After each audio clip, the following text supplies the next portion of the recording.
풀베개 제2장. 계십니까 하고 물었으나 대답이 없다. 종이문으로 안방을 가려둔 작고 초라한 가게였다. 처마 끝에는 팔려고 내놓은 집신 몇 켤레가 매달려 쓸쓸하게 흔들리고 있었다. 낮은 가판대 위에는 싸구려 과자가 든 쟁반 몇 개와 동전 몇 푼이 흩어져 있었다. 계십니까? 다시 한번 소리쳤다.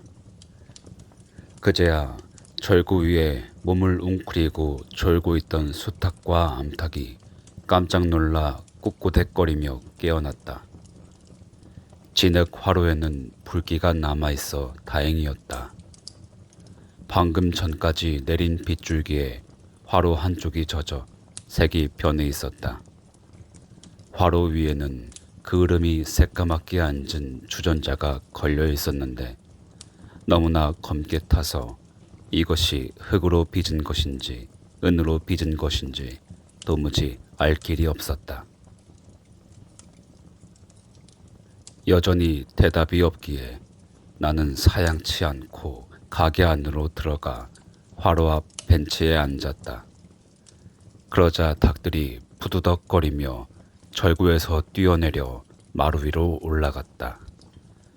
종이문이 가로막지 않았다면 안방까지 들어갔을 기세였다. 닭들은 마치 나를 여우나 도둑강아지라도 보듯 경계하며 울어댔다. 잠시 후 발자국 소리가 들리더니 종이문이 스르르 열렸다. 화로에 불이 피어 있고 돈이 사방에 널려 있으니 누군가는 나오리라 생각했다. 주인이 가게를 비워두고도 아무 걱정이 없는 이 모습은 도시와는 사뭇 달랐다. 생전 처음 보는 이의 가게에 불쑥 들어가 제 집인 양 앉아 기다릴 수 있다는 것 자체가 20세기의 풍경과는 거리가 멀었다. 이런 비인정의 상태가 나를 무척 즐겁게 했다. 하지만 무엇보다 나를 매료시킨 것은 밖으로 나온 노파의 얼굴이었다. 나는 그 얼굴에서 2, 3년 전 호쇼극장에서 보았던 노가면인 다카사고의 할머니를 발견했다. 당시 나는 그 가면을 보고 노인의 얼굴이 어찌 저토록 온화하고 숭고하게 아름다울 수 있는지 감탄하며 마음의 카메라에 그 이미지를 담아두었다. 그런데 지금 내 눈앞에서 고개를 숙이고 있는 이 초라한 찻집의 노파가 바로 그 노의 인물이었던 것이다. 주인이 없는 자리를 차지해서 미안하다는 나의 말에 그녀는 아주 정중하게 대답했다. 손님이 오신 줄도 몰랐구먼요, 나리. 비가 제법 내렸지요. 궂은 날씨에 고생 많으셨지요, 나리. 옷이 흠뻑 젖으셨네요. 잠시만요. 불을 크게 피워드릴 테니 몸 좀 말리고 가셔요. 고맙습니다. 땔감을 조금만 더 넣어주시면 좋겠네요. 쉬고 있으니 한기가 좀 도는군요. 우리는 이곳의 정적과 휘파람새 소리에 대해 이야기를 나누었다. 나는 스케치북을 꺼내 불을 지피는 노파의 모습을 서둘러 그렸다. 비는 그치고 하늘은 씻은 듯 맑아졌다. 노파가 가리키는 쪽을 보니 귀신 절벽이 보였다. 나는 절벽을 한 번 보고 노파를 한 번 보았다. 내 머릿속에 각인된 노인의 이미지 중에는 노 가면의 얼굴 외에도 화가 로세스가 그린 산속의 노파 귀신도 있었다. 로세스의 그림은 내게 이성적인 노파란 기괴한 존재여야 하며 가을 단풍이나 차가운 달빛 아래서만 보아야 한다는 선입견을 심어주었다. 하지만 다카사고의 가면을 본 이후 나는 늙은 여성이 얼마나 단아해질 수 있는지 깨달았다. 그녀의 따스하고 우아한 표정은 황금빛 병풍이나 봄바람 혹은 벚꽃과도 참 잘 어울릴 것 같았다. 인자한 빛을 띠며 눈 위로 손차양을 하고 절벽을 가리키는 노파의 모습은 저 험준한 귀신 절벽보다 이 산의 봄 풍경에 훨씬 더 잘 어울리는 한 폭의 그림이었다. 스케치가 거의 끝나갈 무렵 노파가 자세를 바꾸었다. 아쉬운 마음에 나는 스케치북을 화로 근처에 대고 말렸다. 할머니, 아주 정정하시네요. 그럼요, 나리. 아직 바느질도 하고 삼배도 짠답니다. 그녀는 기세등등하게 덧붙였다. 경단 만들 쌀가루도 직접 맷돌로 가는 걸요. 나는 그 맷돌질하는 모습까지 보고 싶었지만 그런 부탁은 실례인 것 같아 화제를 돌려 낙코이까지 거리가 얼마나 남았는지 물었다. 약 2마일 정도 될 겁니다. 거기에 온천에 가시는 걸까요? 사람이 많지 않다면 좀 묵어갈까 합니다. 기분이 내킨다면 말이죠. 사람은 없을 거예요, 나리. 러일 전쟁이 터진 뒤로 발길이 뚝 끊겨서 온천여관도 문을 닫다시피 했거든요. 그럼 내가 묵을 수도 없겠군요. 아니요, 말씀만 잘 하시면 언제든 묵게 해줄 겁니다. 거기에 여관이 딱 한 군데뿐이라면서요. 내 나리, 시오타 댁을 찾으시면 누구나 알려줄 거예요.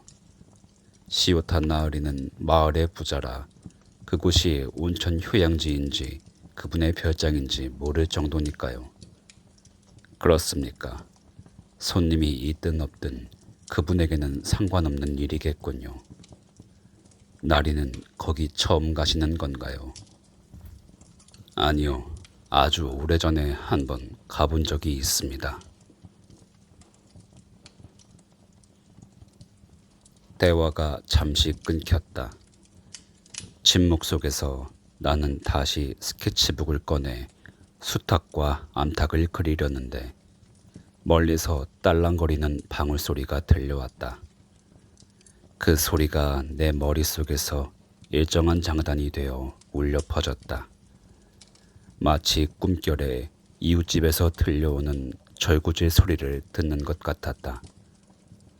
나는 스케치를 멈추고 대신 시 한 구절을 적었다. 봄바람에 잠든 귀가 번쩍 뜨이네. 말방울 소리. 산을 오르며 서너 마리의 진말을 지나쳤는데 그들은 앞다리와 뒷다리 사이에 가리개를 하고 목에는 방울을 달고 있었다. 나는 마치 오래전 과거의 류령들과 마주치고 있는 듯한 기분이 들었다. 이윽고 방울소리 너머로 묘하게 길게 뿜는 마부의 노래가 평화로운 산의 봄 공기를 타고 들려왔다. 노파가 혼잣말하듯 중얼거렸다. 누군가 또 오는구먼. 이 좁은 산길은 오직 한 줄기뿐이라 오가는 모든 이가 이 찻집을 지나야 한다. 그러니 지나가는 이들은 모두 노파의 지인인 셈이다. 노파의 머리가 저토록 하얗게 셀 때까지 이 외딴 곳에서 얼마나 수없이 저 방울 소리를 들었을까. 꽃을 밟을까봐 조심하며 걷던 이 길에서 얼마나 많은 봄이 오고 갔을까. 나는 다시 한번 구절을 적었다. 마부의 노래여, 흰머리도 물들지 못한 채 저무는 봄. 글귀가 내 시적 환상을 다 담아내지 못한 듯하여 나는 연필 끝을 응시하며 노파의 흰머리와 세월의 순환, 마부의 기묘한 가락, 그리고 저물어가는 봄의 정취를 17자 안에 압축하려 애썼다. 그때 조랑말을 끄는 건장한 사내가 가게 앞에 멈춰서며 인사를 건넸다. 안녕하십니까, 할머니. 아이고, 갠시로구만. 마을로 내려가는 길인가? 네, 뭐 필요한 거라도 있으십니까? 어디 보자. 혹시 카지초 근처를 지나거든 우리 딸 집에 들러서 레이간지 사찰의 부적 좀 하나 받아달라고 전해주게. 알겠습니다. 부적 하나면 되죠. 아키 씨는 시집을 참 잘 간 것 같아요. 안 그래요, 할머니? 그저 끼니 걱정 안 하고 살면 고마운 거지요. 행복하겠거니 합니다. 그럼요. 행복하고 말고요. 나코이의 아가씨를 좀 보세요. 불쌍한 아가씨. 그토록 아름다운 분인데 생각만 하면 가슴이 아파요. 요즘은 좀 어떠신가요? 여전합니다. 나아진 게 없어요.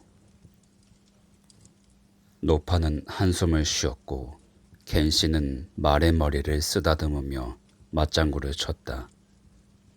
그때 바람이 불어 벚나무를 흔들자 잎과 꽃 사이에서 위태롭게 맺혀있던 빗방울이 소나기처럼 쏟아졌고 말은 깜짝 놀라 갈기를 흔들었다.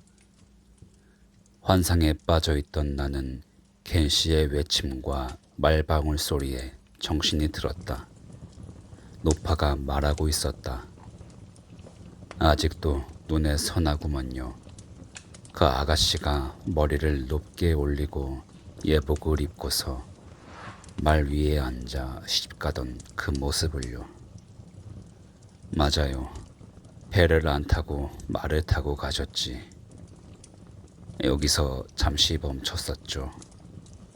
그랬지요. 아가씨가 탄 말이 저 벚나무 아래 멈췄을 때 꽃잎 하나가 정성스레 빚은 아가씨의 머리 위에 살포시 내려앉았었답니다. 노파가 말로 그려낸 풍경은 참으로 매혹적이었다. 시가 되고 그림이 될 법한 장면이었다.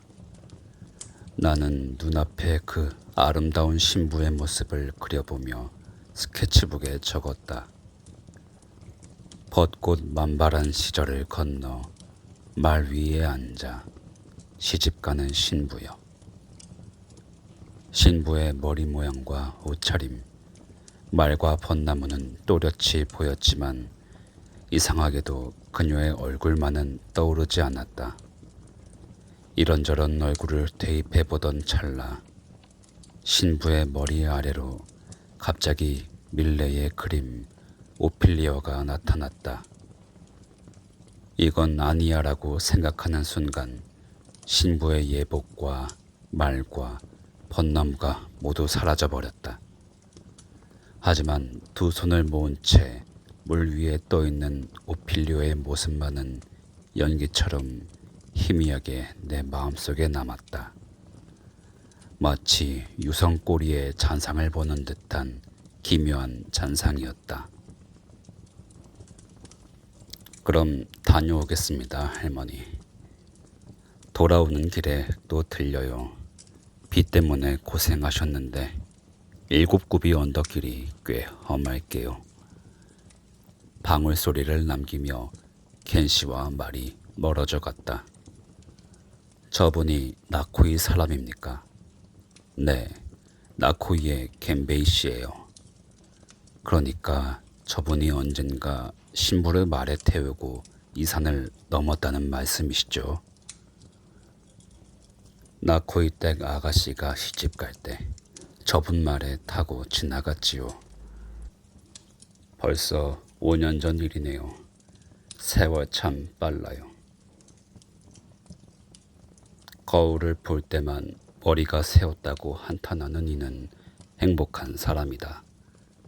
손가락을 꼽아 5년이라는 세월을 헤아리며 비로소 시간의 흐름을 느끼는 이 노파는 신선에 가깝다는 생각이 들었다. 나는 말했다. 참 아름다운 분이었겠군요. 그때 제가 여기 있었더라면 좋았을 텐데요. 보실 수 있을 겁니다. 나코이 온천 여관에 묵으시면 그분이 마중 나올 테니까요. 아니, 그럼 그분이 지금 친정에 와 있단 말입니까? 그 시집 갈 때의 차림으로 볼 수 있을까요? 부탁만 잘 하시면 아마 그때 입었던 예복을 입고 나타나 주실지도 모르지요. 말도 안 된다고 생각했지만 할머니는 아주 진지했다.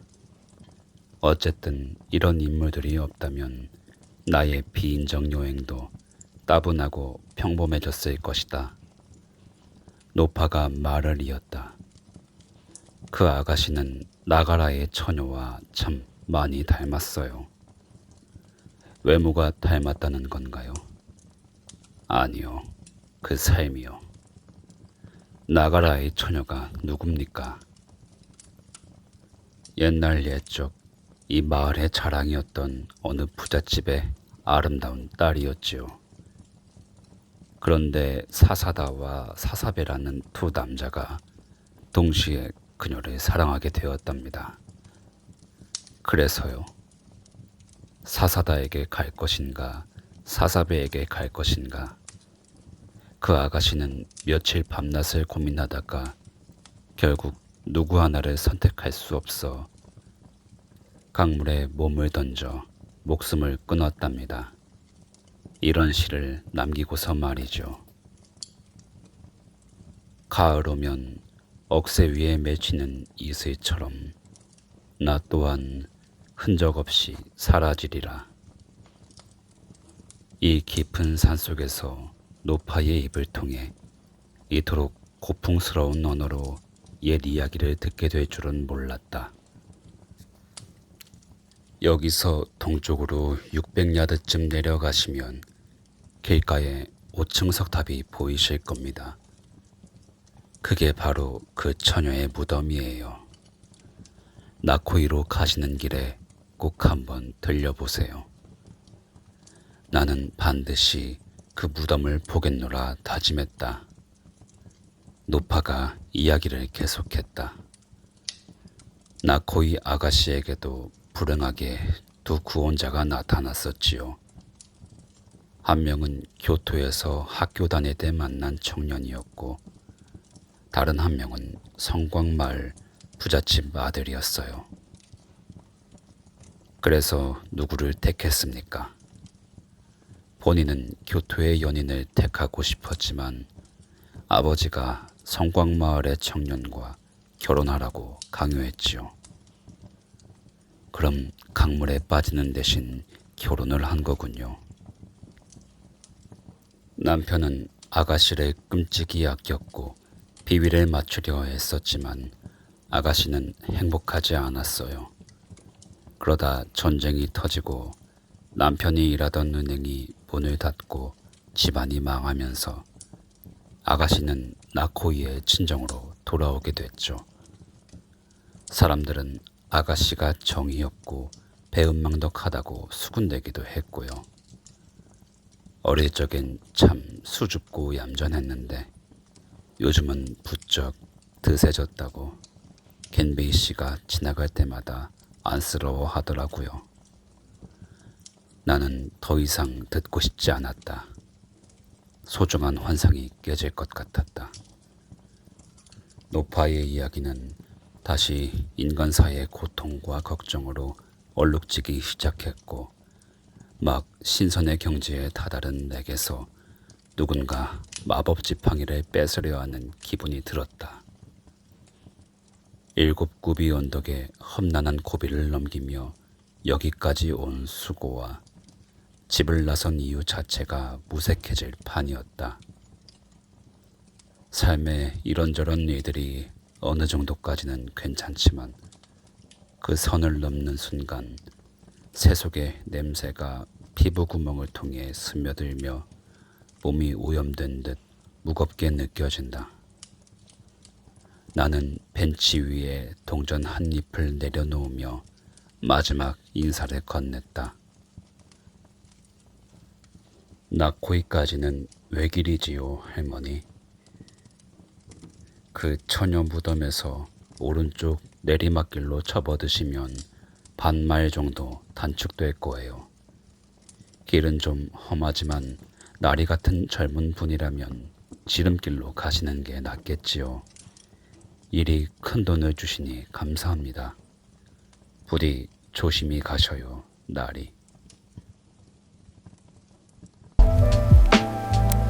불베개 제3장.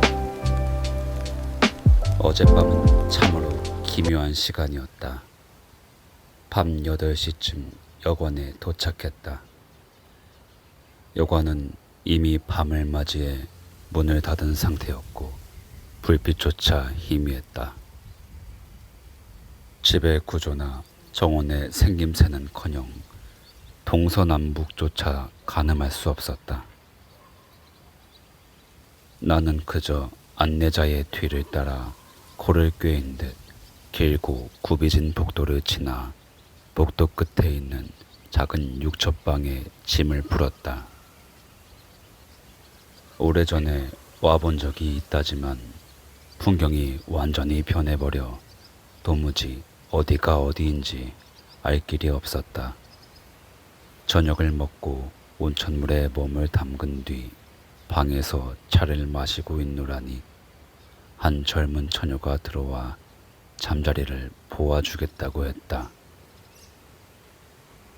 이상하게 여겨졌던 것은 내가 도착했을 때 나를 맞이했던 것도 저녁상을 내오고 시중을 든 것도 목욕탕으로 안내한 것도 그리고 지금 잠자리를 펴주는 것도 모두 이 한 명의 처녀라는 사실이었다.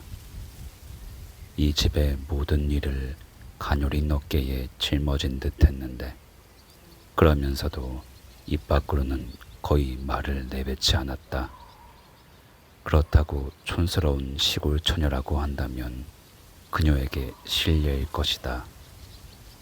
붉은 허리띠를 투박하게 두르고 고풍스러운 촛대를 든 채 복도와 계단이 뒤섞인 미로 같은 길을 나를 이끌고 앞장설 때면 나는 마치 캔버스 위를 움직이는 그림 속 인물이 된 듯한 기분에 사로잡혔다.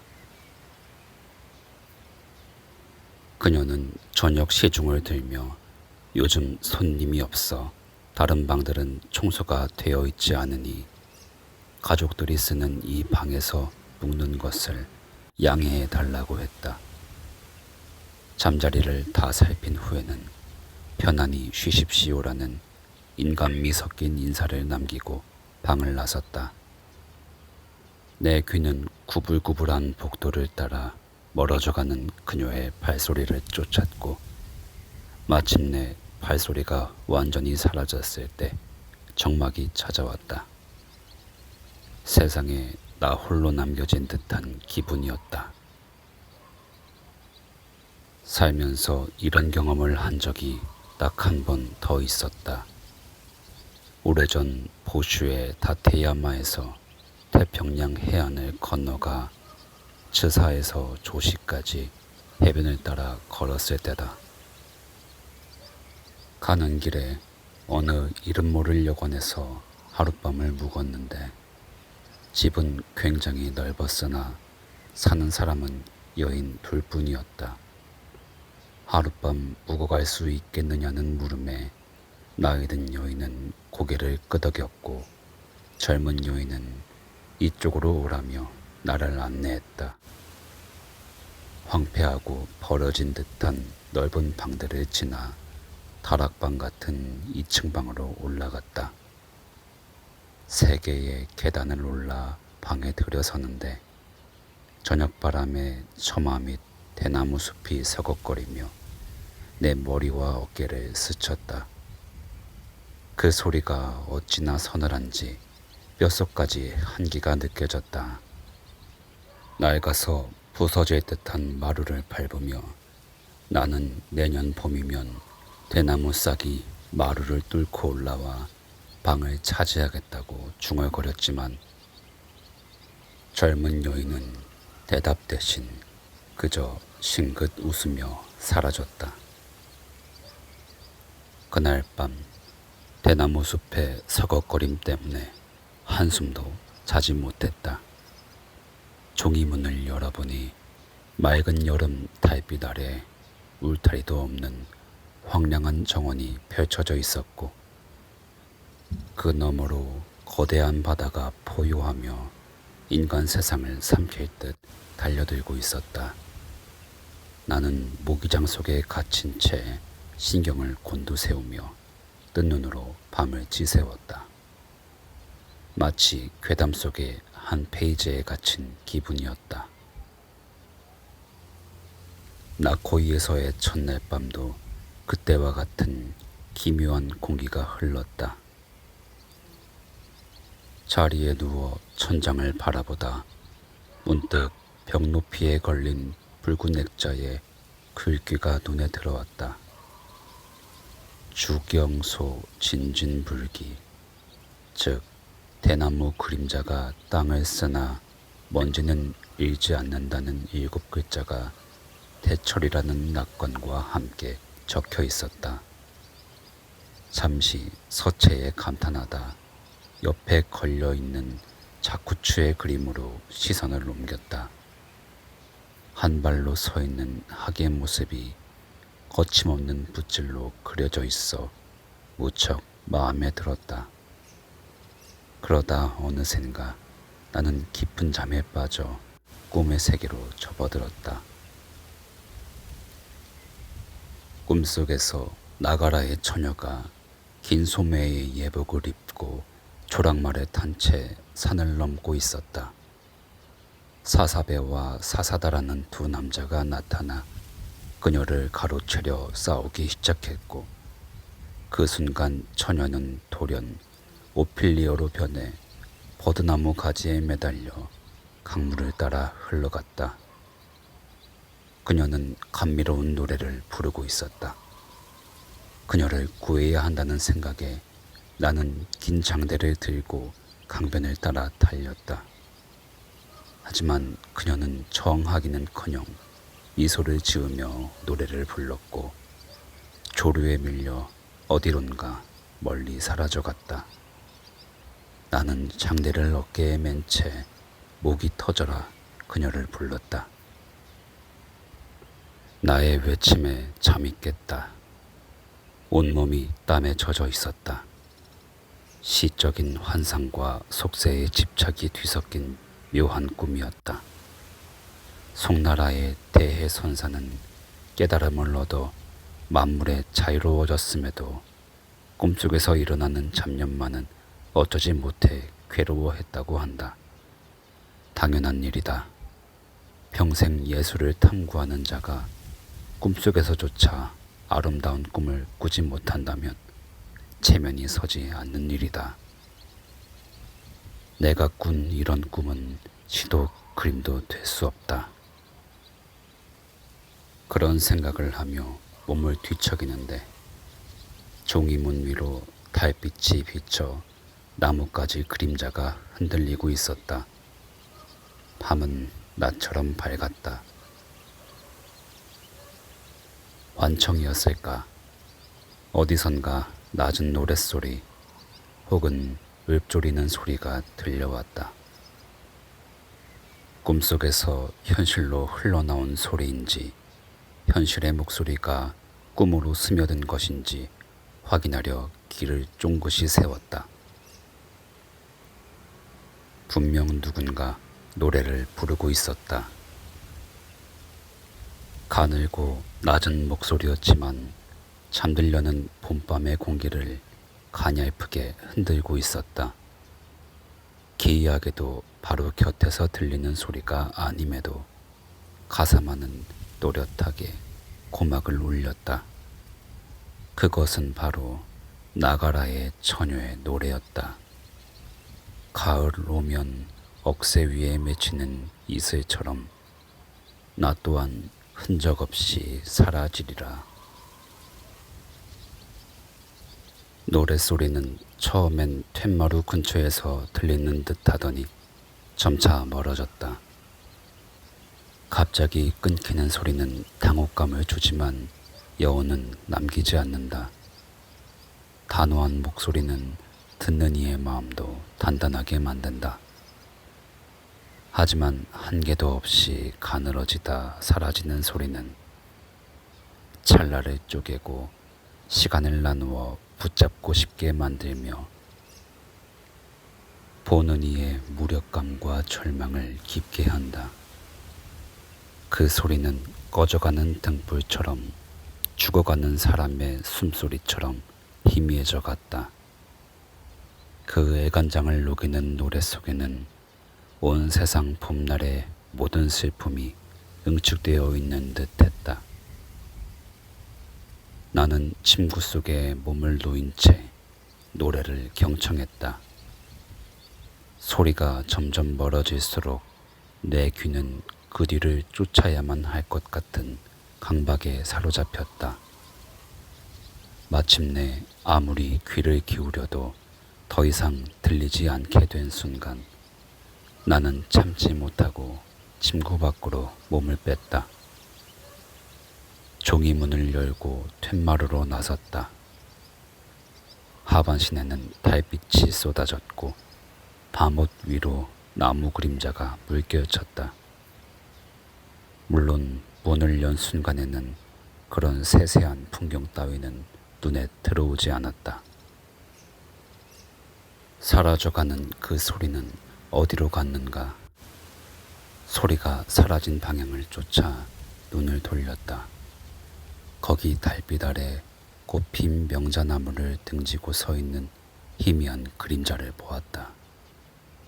그 검고 아련한 형체는 저것이구나 하는 확신이 들기도 전에 꽃 그림자를 밟으며 오른쪽으로 몸을 숨겼다. 내 방 옆방의 지붕 그림자가 부드럽게 움직이는가 싶더니 이내 키 큰 여인의 실루엣을 시야에서 가려버렸다. 잠옷 차림으로 문고리를 잡은 채 나는 한참 동안 멍하니 서 있었다. 정신을 차렸을 때 비로소 산속의 봄밤이 꽤 쌀쌀하다는 사실을 깨달았다. 나는 주저없이 다시 따뜻한 침구 속으로 기어들어갔다. 베개 밑에서 시계를 꺼내보니 새벽 1시 10분이었다. 시계를 다시 넣고 생각에 잠겼다. 귀신은 아닐 것이다. 귀신이 아니라면 인간일 테고 인간이라면 여인일 것이다. 아마 이 집 딸이 아닐까.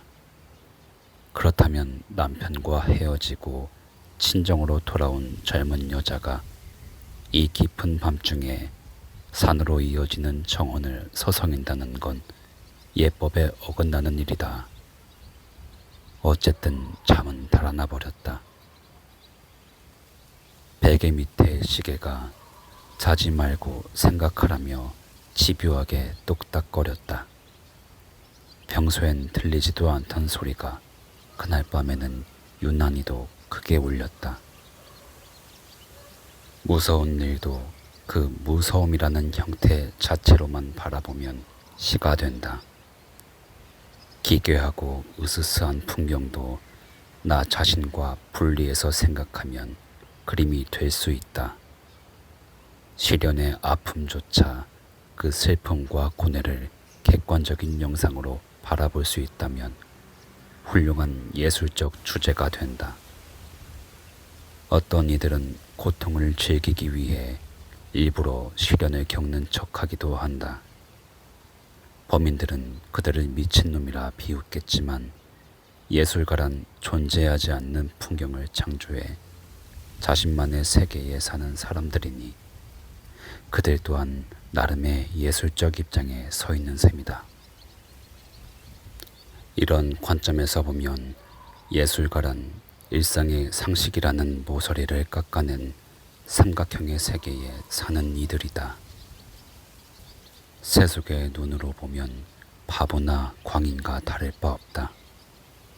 그들은 그림의 소재나 글감을 찾기 위해 겪는 육체적 고생을 입버릇처럼 불평하지만 타인에게 그 경험을 이야기할 때는 고통의 흔적조차 보이지 않는다. 고통스러웠던 과거조차 아름다운 추억으로 승화시켜 열정적으로 말하곤 한다. 스스로를 속이는 것이 아니라 길 위에서는 평범한 인간으로 느끼되 그것을 이야기할 때는 시인이 되기 때문이다. 자연에서든 인간 세상에서든 예술가는 대중이 감히 접근하지 못하는 곳에서 무수한 보석을 발견한다. 이것을 흔히 미화라고 부르지만 사실은 미화가 아니다.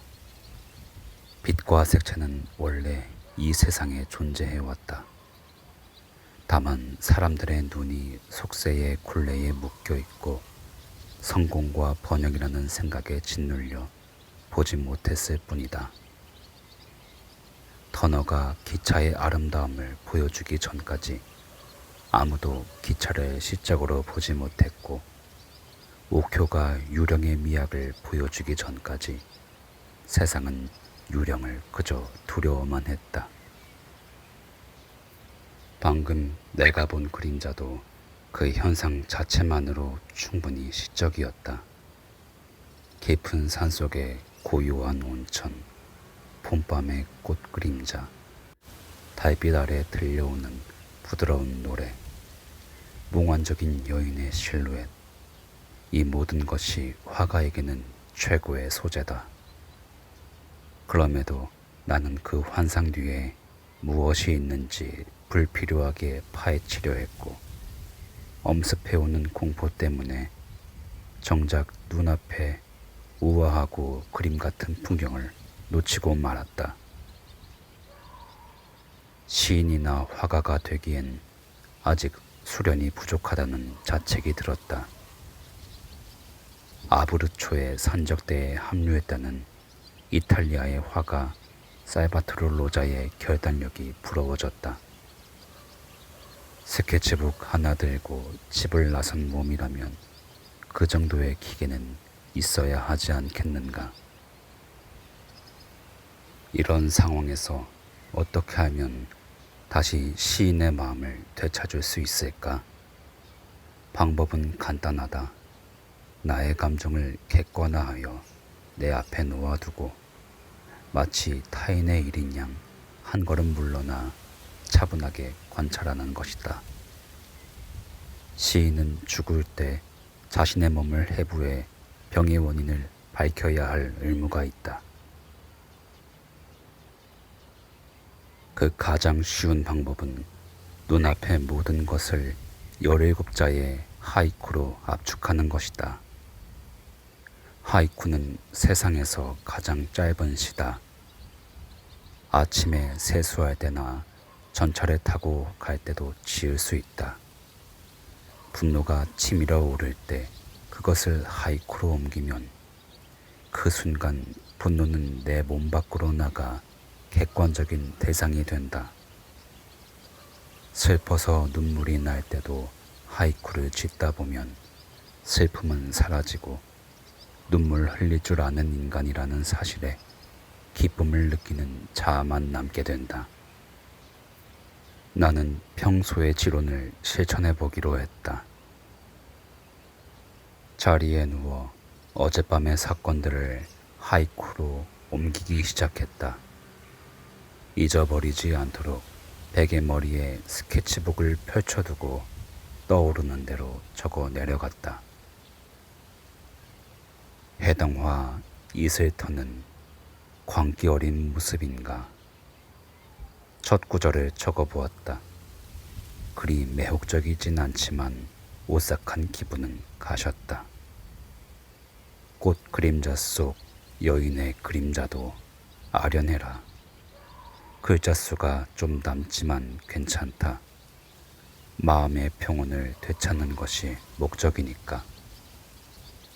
여우 귀신, 여인 되어 나타난 으스름 달밤. 익살스러운 표현에 스스로 웃음이 났다. 기분이 좋아진 나는 연달아 시구들을 적어 내려갔다. 봄별을 떨어뜨려 한밤에 머리 장식 삼았나.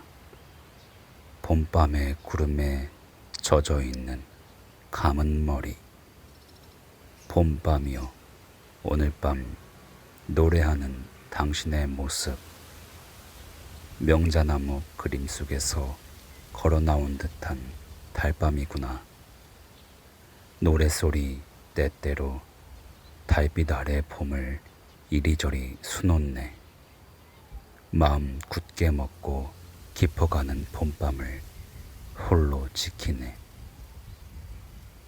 마지막 구절을 적을 때쯤 스르르 잠이 찾아왔다. 꿈인지 생시인지 모를 이른바 무아지경의 상태였다. 깊은 잠 속에서는 자아를 잊고 깨어있을 때는 세상을 잊지 못한다. 그 두 영역 사이의 경계지대에는 깨어있다고 하기엔 안개가 자욱하고 잠들었다 하기엔 너무 생생한 환상의 나라가 있다. 시와 노래라는 빨대로 잠과 깸을 한 컵에 담아 휘저어 섞어 놓은 듯한 상태다. 현실의 우주를 안개의 바다로 밀어내고 날카로운 모서리들을 잠의 요정이 마법의 손길로 둥글게 깎아낸 세계. 그 속에서 영혼은 껍질을 벗어던지려다 차마 떠나지 못하고 허공을 맴도는 에테르 같은 존재가 된다. 그 몽환적인 경계를 헤매고 있을 때 방의 미닫이 문이 스르르 열리더니 환상처럼 한 여인의 모습이 나타났다. 놀랍지도 무섭지도 않았다. 그저 편안한 기분으로 바라보았다. 사실 바라보았다라기보단 눈을 감고 있음에도 그 형체가 눈꺼풀 안쪽으로 스르르 스며들어왔다는 표현이 정확할 것이다. 그녀는 잔잔한 수면 위를 걷는 요정처럼 소리 없이 방으로 들어왔다. 다다미 위를 걷는 발소리조차 들리지 않았다. 눈을 감고 있어 확실치는 않았으나 그녀는 흰 피부에 풍성한 머릿결, 길고 우아한 목선을 가진 여인이었다. 마치 빛을 향해 비춰본 유행하는 사파 속 인물 같았다. 환영은 방구석의 찬장 앞에서 멈췄다. 찬장 문이 열리고 어둠 속에서 가느다란 팔이 소매 밖으로 나왔다. 이내 문이 닫혔고 환영은 들어올 때처럼 소리 없이 나가버렸다. 그리고 미닫이 문이 저절로 닫혔다. 이제 깊은 잠이 나를 덮쳤다. 죽은 자가 말이나 서로 환생하기 전에 기분이 이럴까 하는 막연한 생각을 하며 의식을 잃었다. 얼마나 시간이 흘렀을까. 눈을 뜨니 밤의 장막은 이미 걷히고 온 세상이 빛으로 가득했다.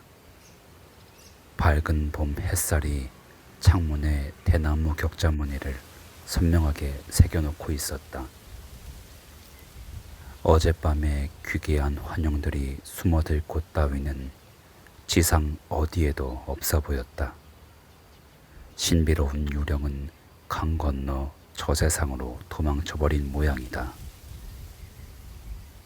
나는 곧장 목욕탕으로 향했다. 5분 동안 머리만 물 밖으로 내민 채 세수할 생각도 나갈 생각도 있고 멍하니 앉아 있었다.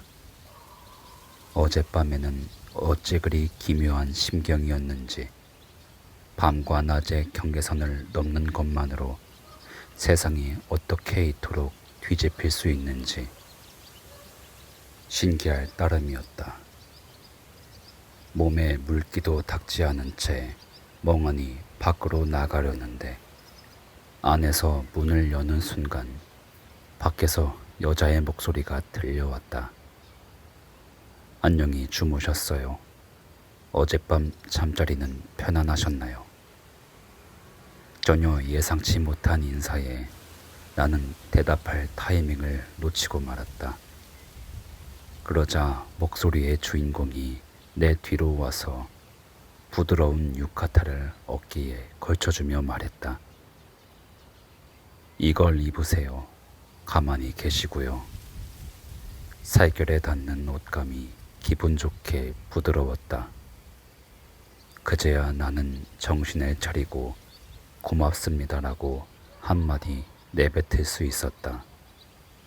내가 뒤를 돌아보자 그녀는 한두 걸음 뒤로 물러섰다. 예로부터 소설가들에게는 주인공의 겉모습을 세밀하게 묘사해야 한다는 불문율이 있다. 동서고금의 문인들이 미인을 묘사할 때 쓴 수식어들을 다 모으면 불경의 방대함을 넘어설 것이다. 하지만 내 앞에서 몸을 살짝 비튼 채 당황한 내 모습을 즐기듯 곁눈질로 쳐다보고 있는 이 여인을 설명하기엔 그 무수한 형용사들도 부족해 보였다. 솔직히 말해 30해를 살며 이런 표정의 여인은 처음 보았다. 그리스 조각의 이상에 따르면 정적이란 힘이 당장이라도 폭발할 준비를 마쳤으나 아직 행동으로 옮겨지지 않는 상태를 말한다. 그 심오하고 보이지 않는 잠재력이야말로 그리스 예술이 수천 년 동안 매력을 잃지 않는 근원이다. 하지만 그 힘이 일단 움직여 형태를 갖추는 순간 신비로운 마력과 완벽함은 사라지고 만다. 그래서 움직임에는 늘 저속하고 비천한 구석이 있기 마련이다. 운케이의 인왕상이나 호쿠사이의 풍속화가 실패한 이유도 바로 이 움직임 때문이다. 움직임인가 정지인가, 이것이야말로 예술가들에게는 치명적인 질문이다. 그런데 내 앞에 이 여인은 판단을 거부하는 수수께끼였다. 입술은 굳게 다물려 있었으나 무언가 속삭이는 듯했고 눈동자는 쉴 새 없이 움직이며 생동하고 있었다. 얼굴은 갸름한 달걀형에 아래쪽이 약간 통통하여 차분한 느낌을 주었지만 좁은 이마는 고전적인 이목구비와는 조금 어울리지 않았다. 특히 인상적인 것은 거의 맞닿을 듯한 눈썹과 그 사이에서 일어나는 미세한 경련이었다. 마치 박하유 한 방울이 마르고 있는 듯한 신경제적인 움직임이었다. 반면 코는 너무 날카롭지도 뭉툭하지도 않은 그림에나 나올 법한 완벽한 형태였다. 각각의 특징이 저마다의 강한 개성을 뿜어내고 있어 이 모든 것이 한꺼번에 눈에 들어오자 조화를 찾기가 무척 힘들었다. 지진이 일어나 대지가 흔들린다고 가정해보자.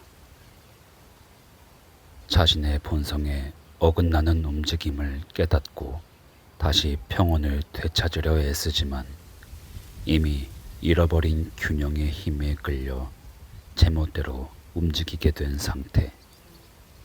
절망 속에서 차라리 더 격렬하게 요동치고 싶어하는 마음. 그런 상태를 얼굴에 투영한다면 바로 이 여인의 표정이 될 것이다. 그녀의 경멸 어린 시선 뒤에는 그리움의 흔들림이 보였고 조롱 섞인 태도 아래에는 세심한 마음의 번뜩임이 있었다. 마음만 먹으면 수백 명의 남자라도 말 한마디로 요리할 것 같은 기계가 느껴지면서도 한편으로는 마음속의 빛과 어둠이 한 지붕 아래서 끊임없이 싸우는 듯한 불안정이 느껴졌다. 표정에 통일감이 없다는 것은 그녀의 마음 또한 갈갈이 찢겨 있다는 증거이리라.